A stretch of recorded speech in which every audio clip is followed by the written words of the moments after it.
산염기 반응에 대한 두 번째 강의를 시작하도록 하겠습니다. 자, 앞에서 우리가 산염기 반응을 H 플러스 이온과 OH 마이너스 이온의 반응에서 물을 생성하는 것이 핵심적인 변화라고 이야기하는데, 초점을 조금 바꿔서 산염기 반응에 있어서 양성자의 전달 혹은 양성자의 이동에 초점을 맞춰서 이 산염기 반응을 한번 살펴보도록 하죠. 자, HCl과 NaOH 사이의 반응을 한번 살펴보면, HCl 기체가 물에 녹는 과정을 보게 되면 HCl 분자가 물 분자에 이와 같이 양성자를 전달해줘서 하이드로늄 이온을 생성하고, 그 다음에 Cl-이온을 만들어내는 걸 알 수가 있습니다. 자, 그래서 HCl과 NaOH 사이에 산염기 반응을 보게 되면, 이 HCl이 물에 녹아서 생성된 하이드로늄 이온에서 양성자가 이와 같이 OH-이온으로 전달이 돼서 물 분자가 생성이 되는 걸 알 수가 있어요. 물 분자가 생성이 되는 걸. 이 물 분자는 이 하이드로늄 이온에서, 원래 있던 이 하이드로늄 이온에서 양성자가 떨어져 나고 남는 물이고, 이쪽 물 분자는 하이드로늄 이온과 수산화이온이 반응해서 하이드로늄 이온에서 양성자가 수산화이온 쪽으로 전달이 돼서 생성된 물 분자인 것입니다. 자, 그래서 양성자가 이동됐다는 하는 걸 알 수가 있어요. 자, 여기서 반응 전과 후에 존재하는 두 구경권 이온을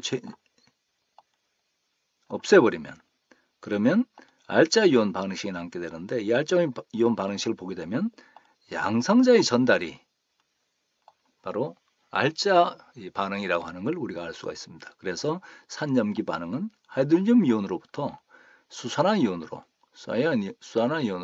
양성자가 전달되는 반응이라고 하는 걸 알 수가 있어요. 그래서 앞에서 했던 것처럼 하이드로늄 이온을 H 플러스 이온으로 표기하게 되면 바로 이렇게 쓸 수가 있는 것이죠. 이게 앞에서 봤던 알자 이온 반응식입니다. 따라서 우리는 산염기 반응이라고 하는 것은 결국 양성자 전달 과정이라고 하는 걸 알 수가 있습니다. 자, 이와 같은 거에 초점을 맞춰서 보다 더 포괄적인 산염기 정의를 한 것이 바로 브랜스테드 로리의 산염기 정의입니다. 여기 사실은 음라우트가 있는 거죠. 이렇게 브랜스테드 로리의 산염기 정의입니다. 자, 브랜스테드 로리의 산염기 정의에 의하면 아레니수의 산염기 정의와 달리 용매에 대한 정의가 없어요. 아레니수의 산염기 정의에서는 물에 녹아서 H 플러스 이온을 내는 물질이 산이고, 물에 녹아서 OH 마이너스 이온, 수산화이온을 내는 물질이 염기라고 이야기하는데, 브랜스테드 로리의 산염기 정의에서는 용매에 대한 정의가 없습니다. 그냥 화학 반응 과정에서 양성자를 내어주는 분자 혹은 이온, 이런 화학종이 바로 산이 되는 것이고, 양성자를 받는 화학종, 그게 분자든 혹은 이온이든, 자, 이게 바로 염기가 되는 것으로 정의를 하고 있습니다. 이와 같은 브랜스테드 로리의 산염기 정의는 아레니수의 산염기 정의보다 훨씬 더 포괄적이면서 대학교 1학년 수준의 산염기 반응을 이야기할 때 대부분의 경우에 이용하는 산염기 정의가 되게 됩니다. 그래서 다시 되돌아가 보면 HCl 기체가 물에 녹는 과정에서 HCl 분자 속에 들어있던 H가 H 플러스이 되면서 물 분자 쪽으로 전달이 되게 됩니다. 따라서 이 반응에서는 HCl이 산으로 작용했고, 그 양성자를 받은 물이 염기로 작용했다는 걸 알 수가 있어요. 그 다음에 수용액 속에서 보면 하이드로늄 이온에 있는 양성자가 수산화이온 쪽으로 전달이 됐습니다. 따라서 하이드로늄 이온이 산으로 작용했고, 수산화이온이 염기로 작용했다는 걸 알 수가 있어요. 이게 바로 브랜스테드 로리의 산염기 정의에 의한 산과 염기입니다. 염기. 그래서 앞에서 아레니수의 산염기 정의와는 조금 관점이 다르다고 하는 걸 알 수가 있어요. 양성자의 이동 혹은 양성자의 전달에 초점을 맞추고 있습니다. 그래서 양성자를 제공하는 화학종이 산이고, 그걸 받아들이는 화학종이 염기라고 정의를 하는 것이 바로 브랜스테드 로리의 산염기 정의인 것입니다. 그림 4의 13을 보게 되면 앞에서 우리가 이미 설명했던 HCl과 NaOH 간의 화학 반응에 있어서 양성자가 어디에서 어디로 이동하는지를 이 그림으로 보여주고 있습니다. 아까 말씀드린 대로 양성자를 내어주는 화학종이 산이고, 그걸 받아들이는 쪽이 염기입니다. 그래서 수용액에서의 강산과 강염기 반응에서는 예외 없이 강산이 이온에서 생긴 하이드로늄 이온, 이 산으로 작용하면서 수산화이온에다가 양성자를 전달해 줍니다. 양성자를. 이 하이드로듐 이온은 전부 다 강산이 앞에서 HCl 기체처럼 강산이 물에 녹아서 이온하면서 생기는 이온이에요. 그래서 진짜 알짜 반응은 이 하이드로듐 이온으로부터 양성자가 수산화 이온으로 전달이 되는 과정이 바로 이 브랜스테드 로리의 산염기에 정의한 산염기 반응, 다시 말해서 중화 반응의 이 핵심적인 과정이 되게 되는 것입니다.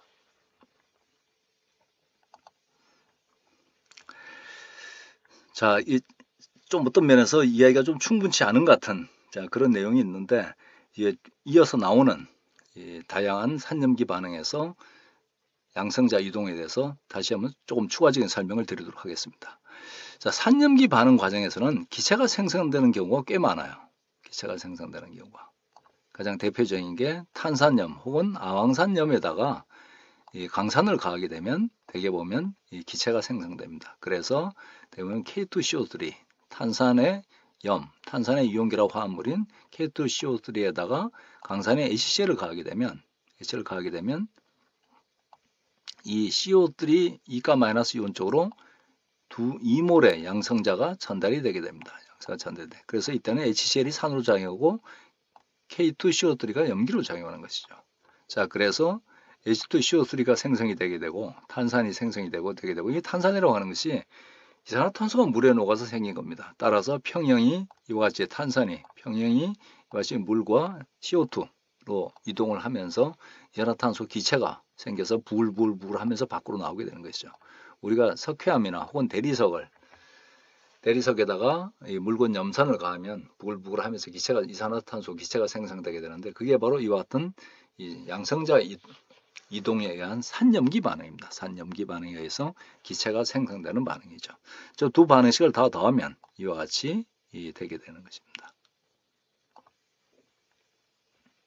그래서 이 사실 분자 반응식이고 전체 이온 반응식으로 쓰면 바로 그 밑에 나오는 이런 식으로 우리가 쓸 수가 있죠. 여기서 여러분들 언뜻 좀 황당할 수가 있는데, 이 HCl은 물에 녹으면 2몰의 물과 반응해서 이와 같은 2몰의 하이드로듐 이온을 생성하게 되는 것입니다. 그래서 양변에 물 분자가 2분자가 들어간 거예요, 사실은. 자, 이렇게 되면 구경권 이온들을 다 지우면, 이렇게 다 지우고 나면 결국 알짜 이온 반응식은 이와 같은 하이드로듐 이온에서 탄산 이온으로 양성자가 전달이 되면서 탄산이 형성이 되고, 그 다음에 이 탄산이 평형에 이동해서 탄산은 이산화탄소가 물에 녹아서 평형을 이루고 있는 상태이기 때문에 이 탄산이 많이 생기게 되면 평형이 오른쪽으로 이동하면서 이와 같이 이산화탄소 기체가 생기게 되는 것입니다. 그래서 결국은 최종적으로 물이 생기는 걸 알 수가 있어요. 그래서 결국은 이것도 산염기 반응이라고 하는 걸 우리가 알 수가 있습니다. 이 아황산 이온이 들어있는 데다가 강산을 가해도 똑같은 변화가 일어납니다. 그래서 이 아황산 이온에다가 하이드로듐 이온이 작용하게 되면 양성자가 전달이 되게 되고, 그래서 아황산이 생기고, 아황산 역시 마찬가지로 SO2 기체가 물에 녹아서 생성된 산이기 때문에 이와 같이 평형이 오른쪽으로 옮겨가면서 기체를 발생시키게 되는 것입니다. 그래서 이 산염기 반응에서는 같은 기체가 생성되는 경우가 꽤 있는데, 이것도 역시 마찬가지로 일종의 산염기 반응이고 양성자 이동에 의해서 전달에 의해서 일어나는 변화라고 하는 것을 알 수가 있습니다. 자, 한 가지 우리가 좀 더 유심히 봐둘 필요가 있는 것은, 지금까지는 우리가 강산과 광염기 사이의 반응만을 살펴봤는데, 약산과 광염기 사이의 이 산염기 반응에서는 조금 반응이 달라지게 됩니다. 자, 양성자 전달이 일어나긴 일어나는데 전체 이온 반응식이 강산과 광염기 사이의 반응식과는 달라집니다. 그 이유는 약산은 일부만 해리하기 때문에 그랬습니다. 일부만 해리 혹은 이온하기 때문에. 자, 예를 들어서 약산인 아세트산과 광염기인 NaOH가 반응하는 경우를 생각해 보죠. 자, 분자 반응식으로 쓰면 이와 같이 아세트산과 NaOH가 반응해서 아세트산 소듐이 생기고 물이 생깁니다. 분자 반응식으로 쓰면 강산과 광염기 사이의 반응식하고 별 차이가 없어 보여요. 자, 그런데 전체 이온 반응식으로 써보면 상황이 조금 달라집니다. 자, 아까 얘기한 대로 아세트산은 약산이기 때문에 거의 이온하지 않습니다. 따라서 이온하지 않은 형태로 내버려 둬야 되는 거예요. 그 다음에 NaOH는 물론 이렇게 이온하죠. 자, 이 과정에서 반응을 하게 되면 여기 있는 양성자가 이쪽으로 전달이 되게 됩니다. 이쪽으로 전달이 돼서 물이 생기죠. 그러면 Na 플러스 이온은 구경권 이온으로 남고 아세트산 음이온이 생기게 됩니다. 자, 그러면 이 전체 이온 반응식의 구경권 이온은 이 소디움 이온밖에 없다는 걸 알 수가 있어요. 구경권 이온은. 자, 그러면 구경권 이온을 제외하고 알자 이온 반응식을 써보게 되면 바로 이렇게 써지게 됩니다. 그래서 강산과 강염기 사이의 반응과는 다른 형태의 알자 이온 반응식이 얻어지는 걸 알 수가 있습니다. 이게 바로 약산과 강염기 사이의 반응의 특징이에요.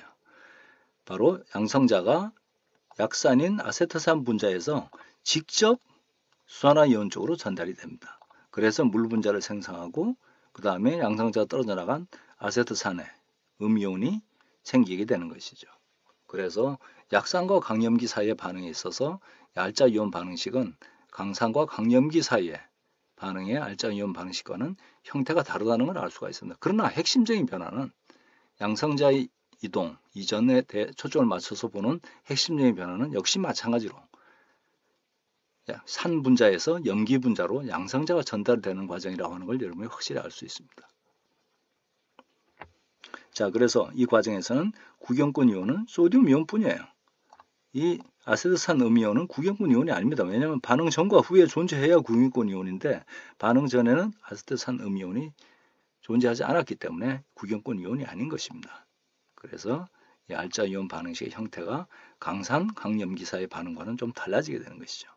약산과 강염기 사이의 반응의 일반적인 알자 이온 반응식은 바로 이런 형태가 되게 됩니다.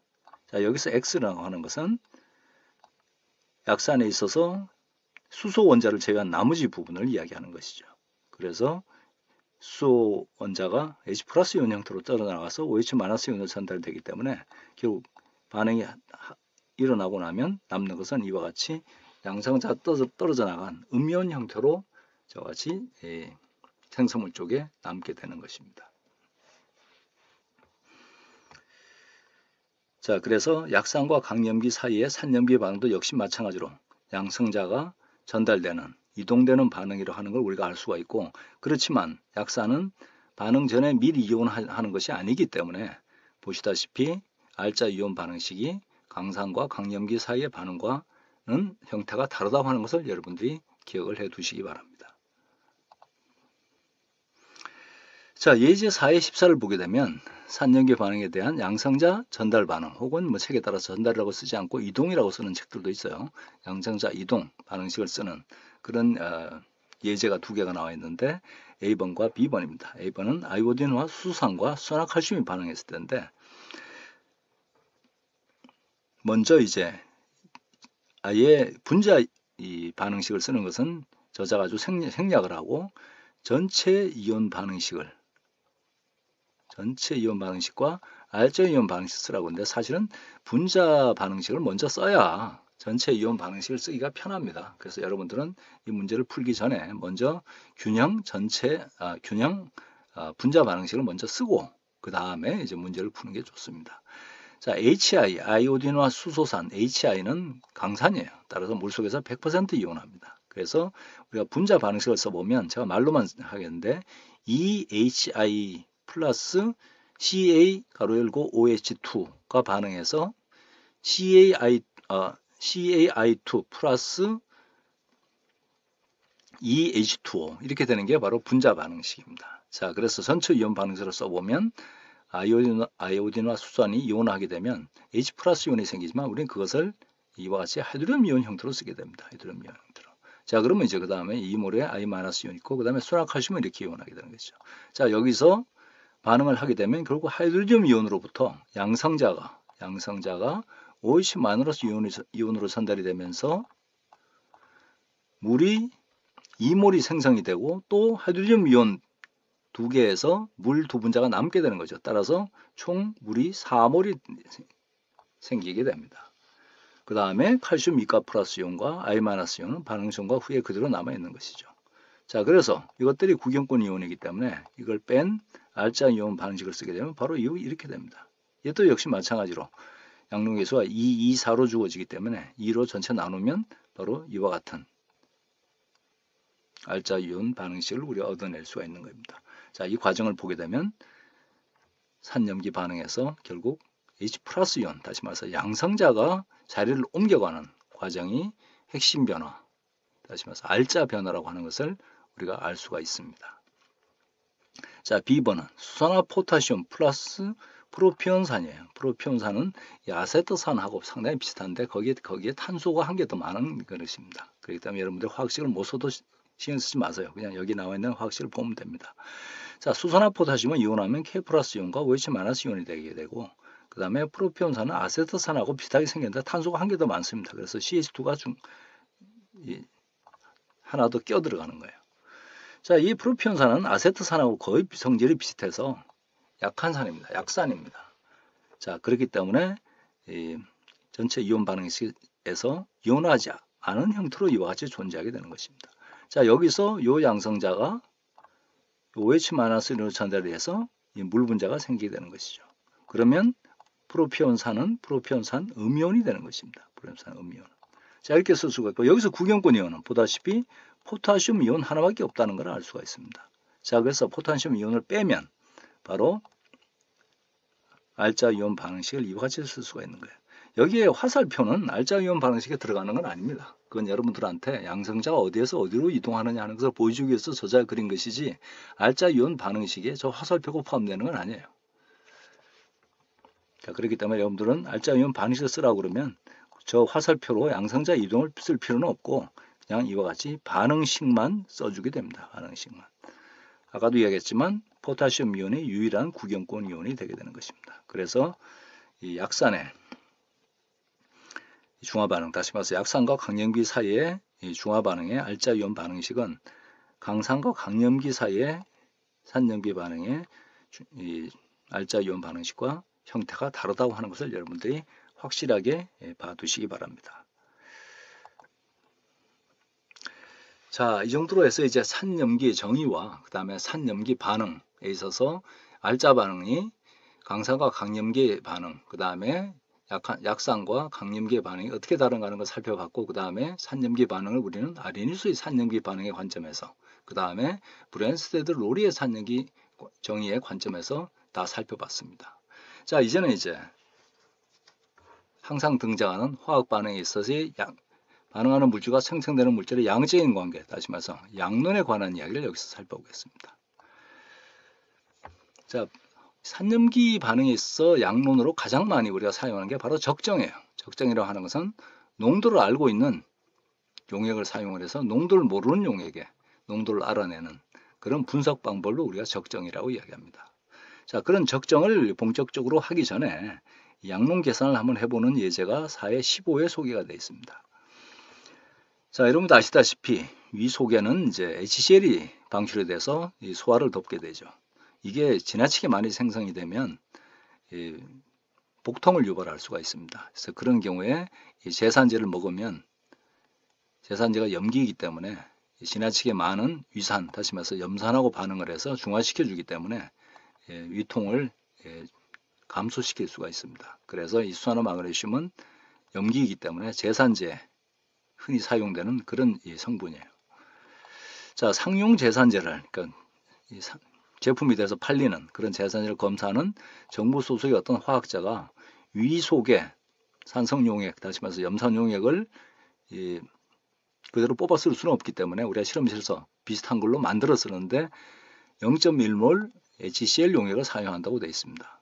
자, 수산화 마그네슘 0.1g을 포함하고 있는 알약, 다시 말해서 제산제와 반응하는 위산, 다시 말해서 0.1몰 HCl 용액은 몇 리터가 되는지를 구해보라는 이야기예요. 다시 말해서 수산화 마그네슘 0.1g을 포함하고 있는 제산제 하나를 먹으면 위 속에서 위산을 몇 리터나 중화할 수 있느냐 하는 걸 계산해 보자는 겁니다. 자, 언뜻 보면 굉장히 황당한 문제 같은데, 항상 이런 양적인 관계를 따지는 문제에서는 제일 먼저 할 일이 균형 반응식을 쓰는 것입니다. 자, 그래서 수산화 마그네슘과 이런 그 양론 계산에서는 분자 반응식으로 충분합니다. 그 다음에 HCl이 반응하는데 보다시피 MgOH2에는 화학식 단위 속에 OH-이온이 두 개가 들어있기 때문에 수산화 마그네슘과 HCl은 1대2로 반응하게 됩니다. 1대2로. 자, 그러면 이제 생성되는 물질은 물 2몰이 생기고 염화 마그네슘이 1몰이 생성되게 되는 것이죠. 자, 이렇게 해서 이 균형 반응식을 썼습니다. 자, 그러고 나면 우리는 주어진 물질의 몰수를 계산합니다. 자, 여기 보면 수산화 마그네슘 0.1g이 주어져 있어요. 자, 어떤 물질의 질량이 주어져 있으면 우린 그걸로부터 몰수를 구해낼 수가 있습니다. 어떻게 구하느냐? 질량 나누기 몰 질량입니다. 자, 그래서 0.1g 수산화 마그네슘의 몰수는 질량 나누기 몰 질량입니다. 자, 수산화 마그네슘 1몰 속에는 마그네슘 1몰이 들어있고 산소가 2몰이 들어있고 수소가 2몰이 들어있습니다. 따라서 주기법을 찾아서 여러분들이 원자량을 다 더하면 수산화 마그네슘의 몰 질량을 계산할 수가 있고 0.1 나누기 몰 질량 하면 바로 몰수가 구해지는 것입니다. 자, 양이 주어진 물질의 몰수를 구했어요.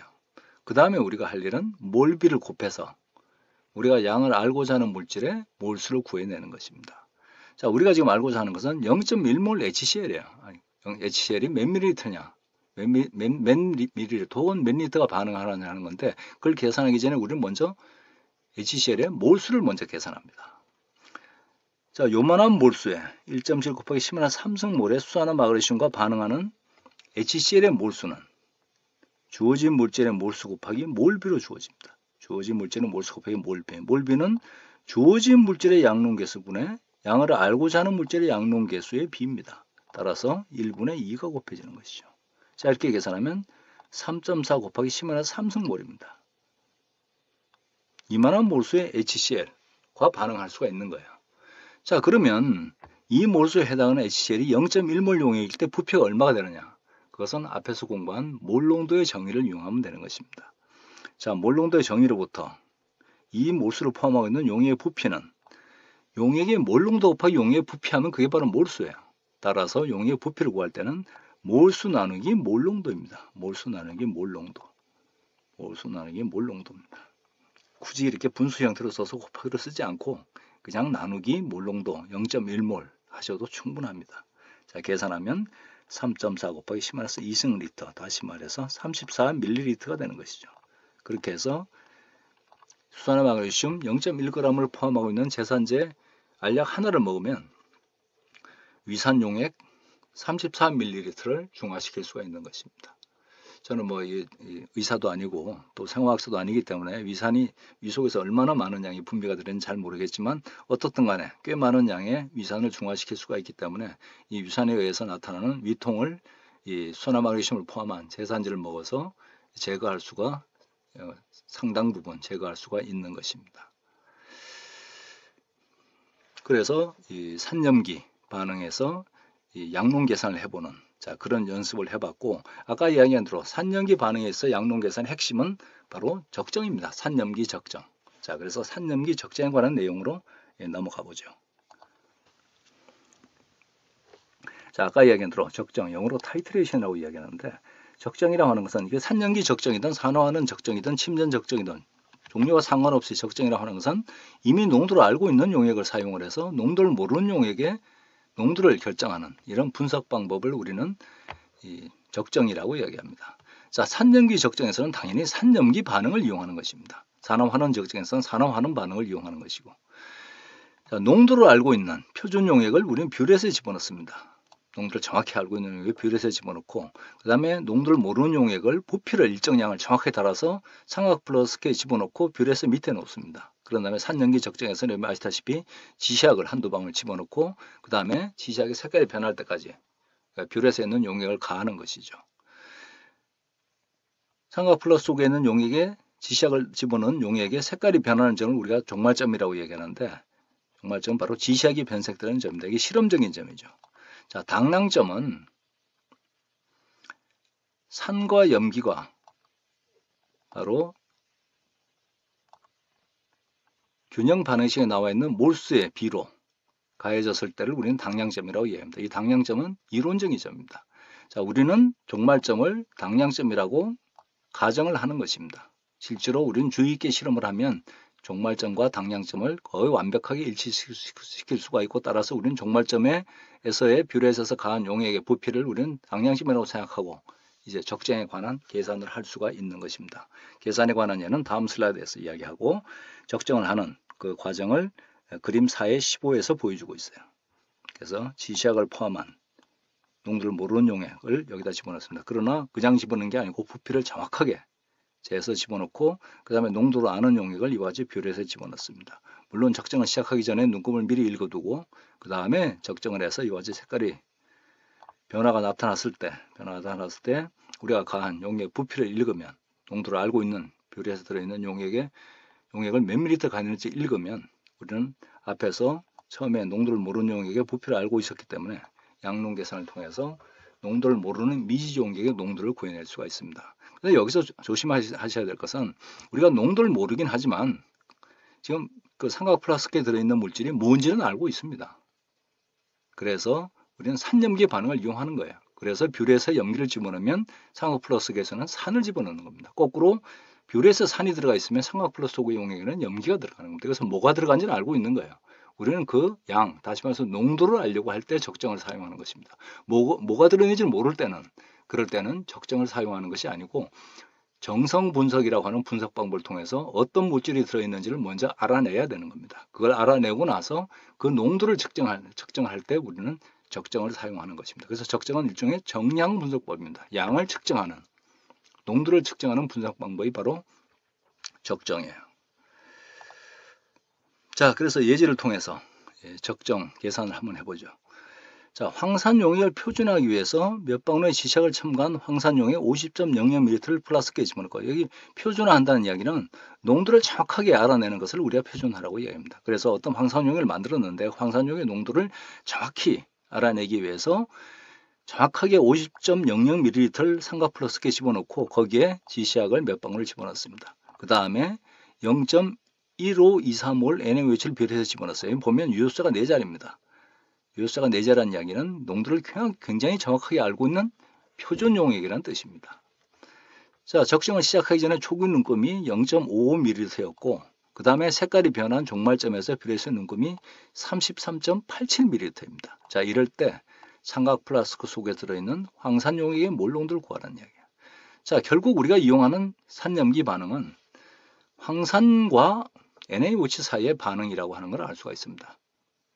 황산과 NaOH 사이의 산염기 반응, 중화 반응이에요. 자, 따라서 우리는 균형 반응식을 먼저 씁니다. 황산 1몰은 NaOH 2몰과 반응합니다. 2대 1의 비율로 반응하는 것이죠. 그래서 이 황산 소디움이 생기고 그 다음에 물이 2몰이 생깁니다. 아까도 이야기했지만 이와 같은 적정 혹은 양농 계산할 때는 분자 반응식이 가장 편리합니다. 다른 형태로 쓰면 괜히 복잡하기만 하고 그냥 분자 반응식 형태로 쓰는 것이 가장 간단합니다. 자, 먼저 이제 농도를 알고 있는 뷰렛에 집어넣어준 용액을 우리가 몇 밀리리터나 가했는지를 먼저 알아야 됩니다. 왜냐하면 농도를 알고 있고 몇 밀리리터를 가했는지를 알면 우리는 가한 NaOH의 몰수를 알 수가 있는 거예요. 그 몰수로부터 우리는 황산의 농도를 계산해 낼 겁니다. 자, 그래서 최종 눈금이 34.87ml였고 처음 눈금이 0.55ml였어요. 따라서 이걸 빼면 이게 바로 우리가 가한 용액의 부피입니다. 자, 나누기 1000 하면 리터 단위로 나타낸 우리가 가한 용액의 부피가 되는 것이죠. 지금 이 계산에서는 숫자들이 다 유효수가 4자리예요. 그렇다는 이야기는 굉장히 정밀한 계산을 요구한다는 이야기고 따라서 여러분은 계산 과정에서 유효수를 4자리 혹은 5자리를 유지해야 된다는 걸 의미합니다. 자, 용액의 부피를 구했고 용액의 몰 농도를 알고 있어요. 따라서 우리는 우리가 가한 NaOH의 몰수를 구할 수가 있습니다.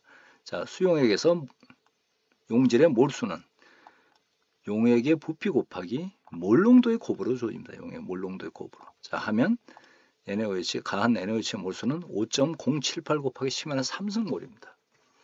자, 이제 반응식을 보게 되면 NaOH 2몰이 황산 1몰과 반응하는 걸 알 수가 있어요. 따라서 이만한 몰수의 NaOH와 반응한 황산의 몰수는 주어진 물질의 몰수 곱하기 몰비가 되는 것입니다. 주어진 물질의 몰수가 여기 썼고 그 다음에 몰비는 NaOH의 양농계수가 2, 황산의 양농계수는 1입니다. 2분의 1. 자, 이렇게 계산하면 반응한 황산의 몰수는 2.539 곱하기 10의 3승몰이라는 걸 알 수가 있어요. 이 숫자가 뭐냐? 바로 삼각 플라스크 속에 집어넣은 황산 용액 50.00ml 속에 들어있는 황산의 몰수가 되는 것입니다. 황산의 몰수가. 자, 그럼 몰수를 알면 용액의 부피를 알고 있기 때문에 몰수 나누기 리터 단위로 나타나는 용액의 부피 하면 바로 이게 몰 농도가 되는 거예요. 몰 농도가. 자, 그래서 지금 이게 복잡하게 무슨 이렇게 쓰고 있는데 이건 그냥 여기 나누기 1000 하시면 됩니다. 1000. 자, 이렇게 계산하면 0.05078몰이 되는 것입니다. 그래서 우리는 적정을 통해서 삼각 플라스크의 지분은 농도를 모르던 황산 용액의 농도를 정확하게 0.05078몰이라고 하는 걸 알아낸 것이죠. 이게 바로 적정입니다. 적정은 바로 뭔지는 알고 있는데 농도를 모를 때, 농도를 정확히 알고 있는 그 물질과 반응하는 다른 물질, 지금 이 경우에는 산염기를 반응을 이용한 겁니다. 그래서 우리가 황산이라는 걸 알기 때문에 그것과 반응하는 염기인 NaOH를 사용한 거예요. 그래서 산염기 반응을 이용해서 농도를 모르는 황산용액의 농도를 측정해낸 겁니다. 적정을 통해서. 이게 바로 적정에서 우리가 사용하는 방식이에요. 뭔지는 알고 있고 농도를 모를 때 그 농도를 정확하게 알기 위해서 어떤 적정이라고 하는 방법을 사용을 해서 우리는 종말점을 찾아내고 그걸로부터 지금 여기서 한 것과 같은 이 예제 4의 16에서 한 것과 같은 똑같은 과정을 거쳐서 양론 계산을 해서 우리는 농도를 모르는 용액의 농도를 알아내는 것입니다. 이게 바로 적정이에요.